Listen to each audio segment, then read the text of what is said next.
போகிறேன் நீராவிட்டால் வந்து என்று கேளு அந்த மருத மலைக்கு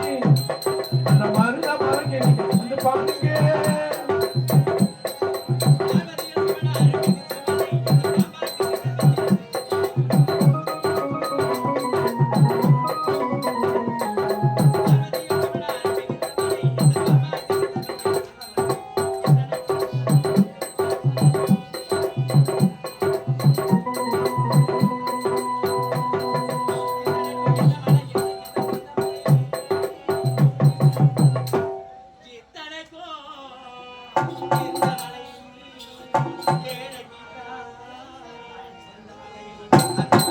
மருத மலைக்கு நீங்க வந்து பாருங்க